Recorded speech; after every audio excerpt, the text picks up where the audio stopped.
प्रभु भक्ति का धन। सत्ययुग की बात है, महाराज ऋषभदेव ने अपना राज्य अपने दोनों पुत्रों भरत और बाहुबली में विभाजित कर दिया था ताकि उनमें कोई कलह न हो। भरत ज्येष्ठ थे और बाहुबली छोटे। दोनों ही वीर, साहसी और पराक्रमी थे, परंतु दोनों के विचारों में महान अंतर था।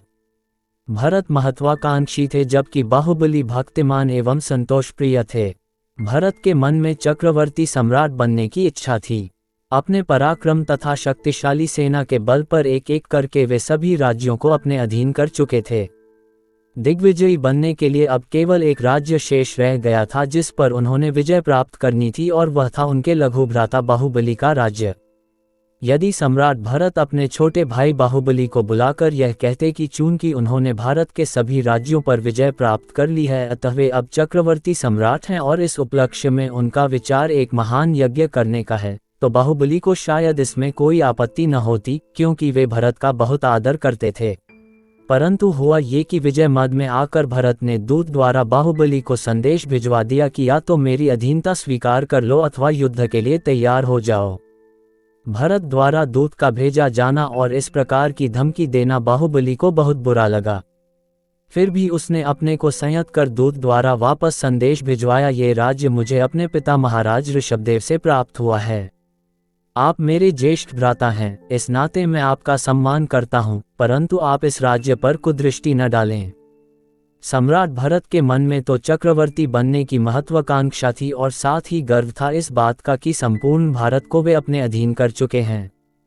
अतः लघु भ्राता बाहुबली का उत्तर सुनकर वे क्रोध से भड़क उठे। उन्होंने बाहुबली के विरुद्ध युद्ध की घोषणा कर दी। फलस्वरूप दोनों ओर की सेनाएं आमने सामने डट गई। दोनों भाइयों को युद्ध के लिए तत्पर देखकर भरत का एक वयोवृद्ध मंत्री चिंतित हो उठा और इस संघर्ष को टालने की युक्ति सोचने लगा। अंततः उसे एक युक्ति सूझ ही गई। उसने अन्य मंत्रियों के साथ विचार विमर्श किया, फिर उन सब के साथ युद्धभूमि में जा पहुंचा और भरत तथा बाहुबली से बोला, युद्ध करके व्यर्थ की सहरुआओं मनुष्यों का रक्त बहाने से आपको क्या लाभ होगा? क्यों नहीं आप दोनों भाई परस्पर युद्ध करके जय पराजय का निर्णय कर लेते?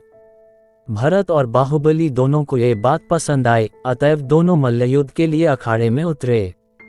चूंकि दोनों ही वीर एवं पराक्रमी थे अतः बड़ी देर तक दोनों एक दूसरे से जूझते रहे, परंतु शनः शनः भरत के पैर उखड़ने लगे। बाहुबली की बाहें बड़ी विशाल और शक्तिशाली थीं, इसी कारण उसका नाम बाहुबली प्रसिद्ध हुआ था। भरत ने जब अपनी हार निकट देखी तो आक्रोश में आकर बाहुबली पर चक्ररत्न नामक अमोघ अस्त्र का प्रयोग किया। यह अस्त्र उन्हें अपने पिता महाराज ऋषभदेव से प्राप्त हुआ था, परंतु वह अस्त्र अपने कुटुंबियों पर प्रभावकारी नहीं होता था। भरत क्रोध में यह बात पूरी तरह भूल गए थे, परंतु उन्हें तुरंत अपनी भूल का पता लग गया, क्योंकि चक्ररत्न बाहुबली के निकट पहुंचकर वापस लौट आया। भरत द्वारा अमोघ अस्त्र का प्रयोग करने पर बाहुबली क्षुब्ध हो उठे। उन्होंने अपनी शक्तिशाली भुजाओं द्वारा भरत को अपने सिर से भी ऊपर उठा लिया। वे अपनी पूरी शक्ति से भरत को पृथ्वी पर फेंकने ही वाले थे कि उनका विवेक जाग उठा। उन्होंने धीरे धीरे अपने ज्येष्ठ भ्राता को पृथ्वी पर खड़ा किया और बोले, धिक्कार है पृथ्वी के इस छोटे से टुकड़े पर जिसके लिए आप अपने छोटे भाई को और मैं अपने ज्येष्ठ भ्राता को मारने को उद्यत हो गया। क्या ये पृथ्वी, ये राज्य अधिकार, ये धन वैभव परलोक में हमारे साथ जाएगा? संभालिए ये राज्य। मुझे ऐसा राज्य वैभव नहीं चाहिए जिसके लोभ में अंधा होकर मनुष्य अपना विवेक विचार सब खो बैठता है और कुछ भी करने को तत्पर हो जाता है। बाहुबली ने केवल राज्य का ही नहीं, संसार का भी त्याग कर दिया और सद्गुरु के शरणागत होकर तथा उनसे दीक्षित होकर भक्ति मार्ग पर चल पड़े। किंतु ऐसा विवेक क्या प्रत्येक व्यक्ति को होता है?